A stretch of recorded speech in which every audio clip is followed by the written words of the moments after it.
Assalamualaikum warahmatullahi wabarakatuh. Alhamdulillahirabbil alamin. Wassalatu wassalam ala asyrafil anbiya'i wal mursalin Sayyidina Muhammad wa ala alihi wa ashabihi ajma'in, amma ba'd. Perkenalkan, nama saya Zahratul Jannah Awaliyah, NIM 20700120090 dari kelas C Pendidikan Matematika. Insya Allah pada kesempatan kali ini saya akan mempresentasikan materi tentang aliran behaviorisme dalam psikologi pendidikan. Teori behaviorisme. Menurut teori behaviorisme, belajar adalah suatu perubahan tingkah laku yang dapat diamati secara langsung, yang terjadi melalui hubungan stimulus dan respon-respon.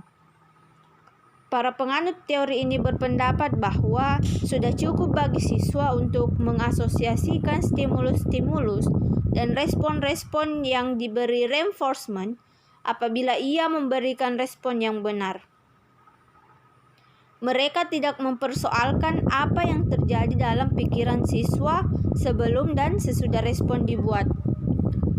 Behavioris berkeyakinan bahwa setiap anak manusia itu lahir tanpa warisan kecerdasan, warisan bakat, warisan perasaan, dan warisan yang bersifat abstrak lainnya, dan menganggap bahwa manusia itu bersifat mekanistik, yaitu merespon terhadap lingkungan dengan kontrol yang terbatas dan mempunyai peran yang sedikit terhadap dirinya sendiri. Adapun tokoh-tokoh dalam aliran behaviorisme ini, yang tokoh pertama yaitu Edward Lee Thorndike, yang kedua Ivan Petrovich Pavlov, yang ketiga John B. Watson, dan yang keempat yaitu Boris Frederick Skinner.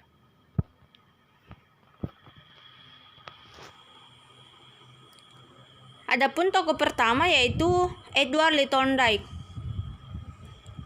yang lahir pada tahun 1874 dan meninggal pada tahun 1949.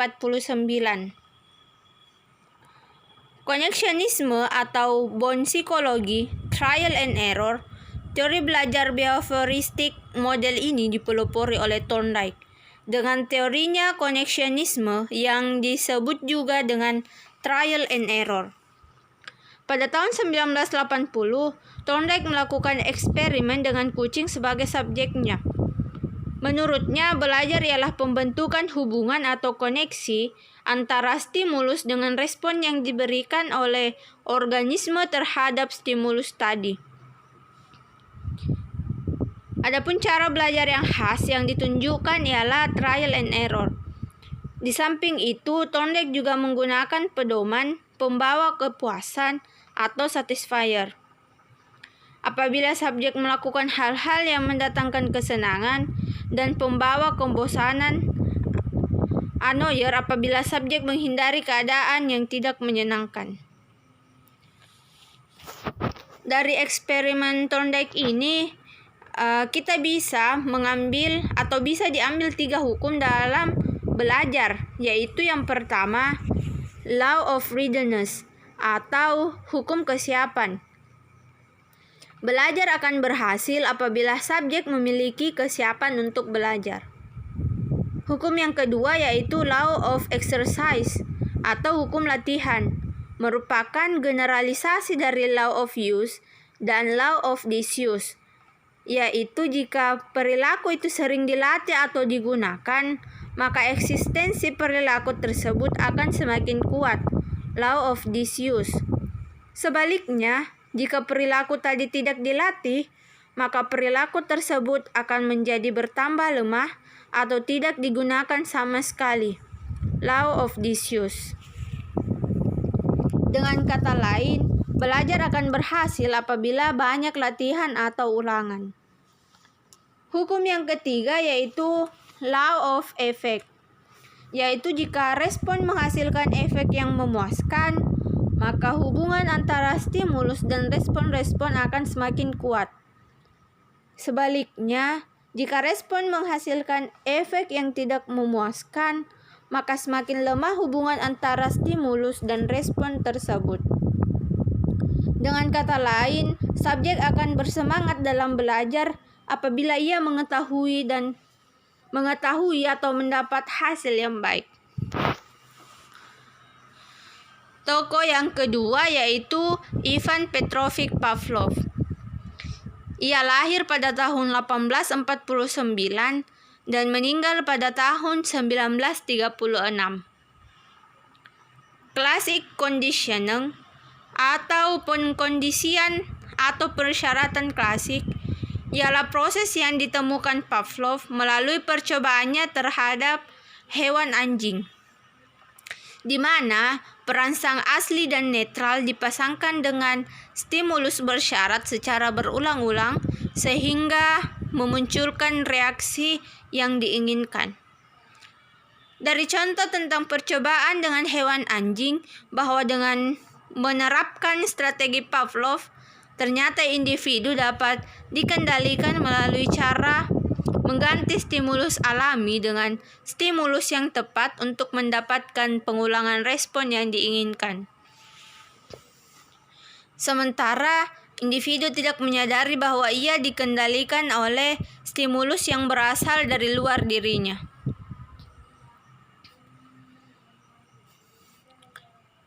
Tokoh yang ketiga yaitu John B. Watson. Ia lahir pada tahun 1878 dan meninggal pada tahun 1958. Berbeda dengan Thorndike, menurut Watson, pelopor yang datang sesudah Thorndike, stimulus dan respon tersebut harus berbentuk tingkah laku yang bisa diamati atau observable. Dengan kata lain, Watson mengabaikan berbagai perubahan mental yang mungkin terjadi dalam belajar dan menganggapnya sebagai faktor yang tidak perlu diketahui. Bukan berarti semua perubahan mental yang terjadi dalam benak siswa tidak penting. Semua itu penting. Akan tetapi, faktor-faktor tersebut tidak bisa menjelaskan apakah proses belajar sudah terjadi atau belum. Hanya dengan asumsi demikianlah menurut Watson dapat diramalkan perubahan apa yang bakal terjadi pada siswa. Hanya dengan demikian pula, psikologi dan ilmu belajar dapat disejajarkan dengan ilmu lainnya, seperti fisika atau biologi yang sangat berorientasi pada pengalaman empiris. Berdasarkan uraian ini, penganut aliran tingkah laku lebih suka memilih untuk tidak memikirkan hal-hal yang tidak bisa diukur, meskipun mereka tetap mengetahui bahwa hal itu penting.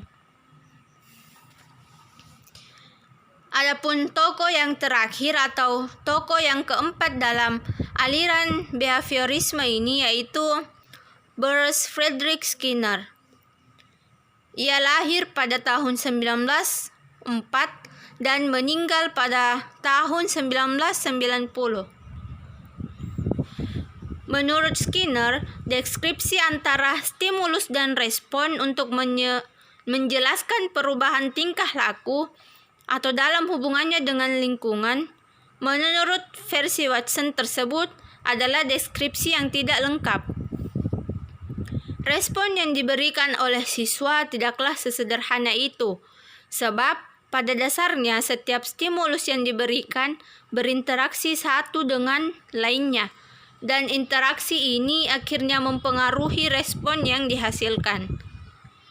Sedangkan respon yang diberikan juga menghasilkan berbagai konsekuensi yang pada gilirannya akan mempengaruhi tingkah laku siswa. Oleh karena itu, untuk memahami tingkah laku siswa secara tuntas, diperlukan pemahaman terhadap respon itu sendiri dan berbagai konsekuensi yang diakibatkan oleh respon tersebut. Skinner juga menjelaskan tingkah laku hanya akan membuat segala sesuatunya menjadi rumit, sebab alat itu akhirnya juga harus dijelaskan lagi. Misalnya, Apabila dikatakan bahwa seorang siswa berprestasi buruk sebab siswa ini mengalami frustasi, ia akan menuntut perlu dijelaskan apa itu frustasi. Penjelasan tentang frustasi ini besar kemungkinan akan memerlukan penjelasan lain, dan begitu juga seterusnya. Jadi dari 4 teori yang dikemukakan oleh para tokoh-tokoh atau para peneliti dari 4 tadi dari aliran behaviorisme ini, intinya yaitu yang pertama, behaviorisme berfokus pada peristiwa pembelajaran yang diamati seperti yang ditunjukkan oleh hubungan stimulus dan respon. Dan yang kedua yaitu belajar selalu melibatkan perubahan perilaku. Yang ketiga yaitu proses mental harus dikeluarkan dari studi ilmiah tentang belajar. Inti yang keempat yaitu hukum yang mengatur pembelajaran berlaku untuk semua makhluk, termasuk manusia. Dan yang kelima yaitu makhluk hidup memulai hidup sebagai papan tulis kosong. Artinya yaitu tidak ada bawaan perilaku. Dan yang keenam yaitu hasil belajar dari peristiwa eksternal di lingkungan. Dan inti yang ketujuh atau inti yang terakhir yaitu behaviorisme adalah teori deterministik, yaitu subjek yang tidak memiliki pilihan selain untuk menanggapi rangsangan yang tepat. Cukup sekian presentasi tentang aliran behaviorisme yang sempat saya sampaikan. Lebih dan kurangnya mohon dimaafkan. Akhirul kalam minallahil musta'an wa alaihi tikran. Summa assalamualaikum warahmatullahi wabarakatuh.